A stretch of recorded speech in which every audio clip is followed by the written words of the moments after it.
MERI. I misspelled it on the agenda as I just realized. The title of the speech is With the End in Mind. The best introduction to Meridith is probably the title of a speech that she gave some time back. It's called Little Miss Hotshot. Her speech today is Level 3 Presentations Mastery Pathway Project in Persuasive Speaking. It's a 5 to 7 minute speech. And again, the title, The End in Mind. Please help me welcome Meridith Chung.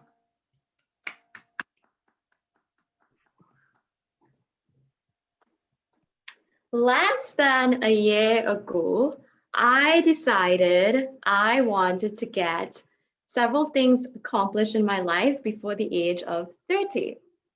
One of those was finding my dream man and getting married. And the second was to get my master's. Now, the pandemic occurred in the last year, which left me with a lot of free time, not to find a man, because that wasn't happening during the pandemic, but to actually pursue my master's.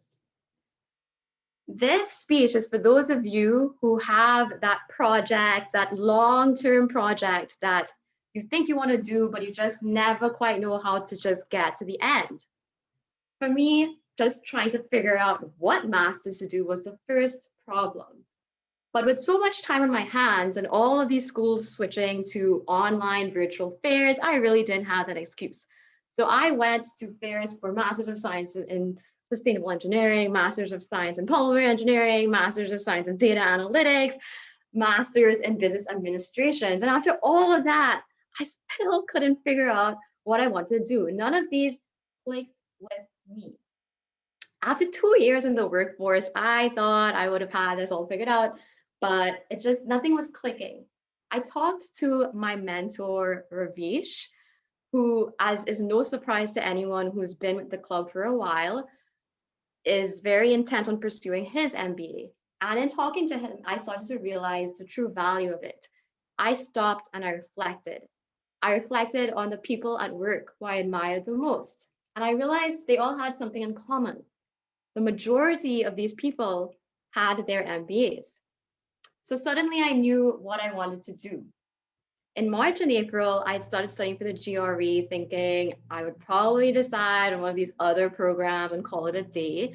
But actually, the GMAT is the golden standard exam for anyone who aspires to become a future MBA. So I switched to that.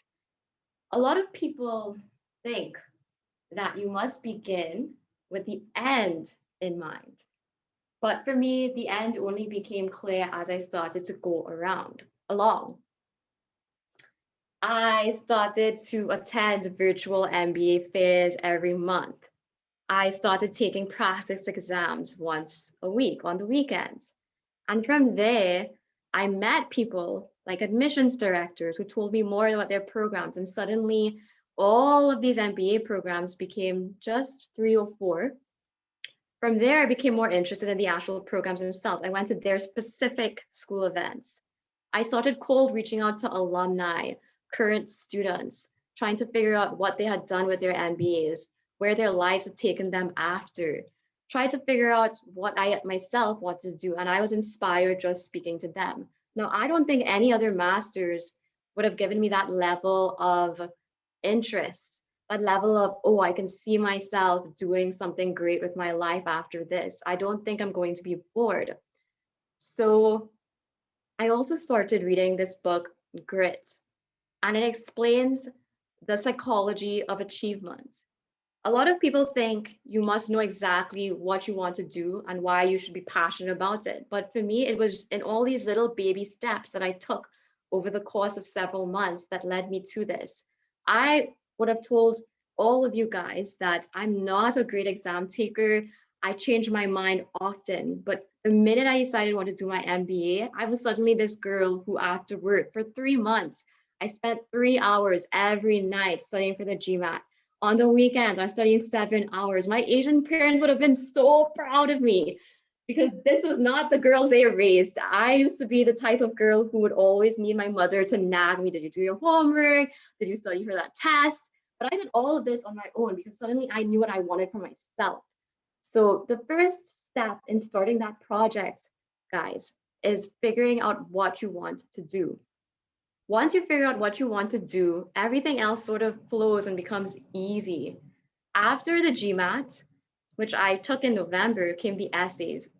As an engineer, I've never considered myself a great writer or a great salesperson. I leave the salespeople to do that. But I suddenly became this awesome salesperson.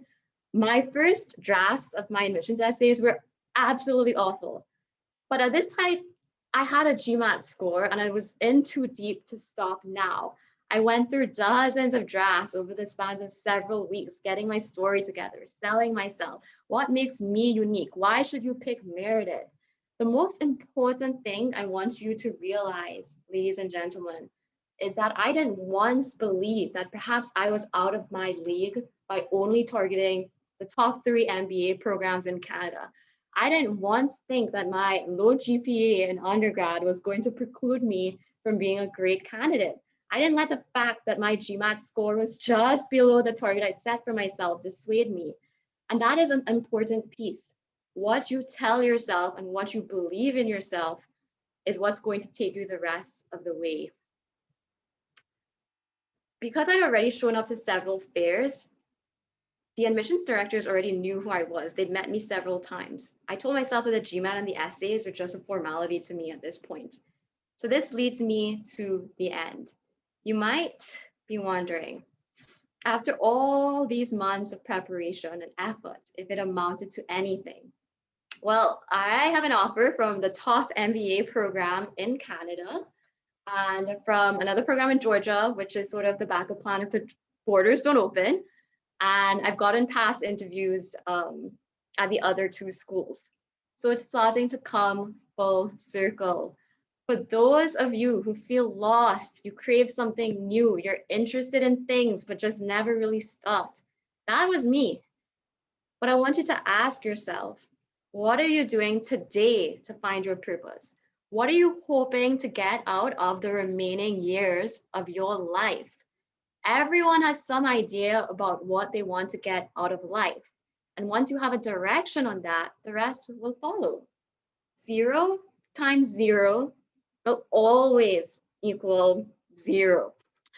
But if you put in an ounce of effort every day by the multiplier effect, it will amount to something. You can do it. You just have to believe in the power of your dreams. Never ever give up on the person you want to become. Thank you, ladies and gentlemen.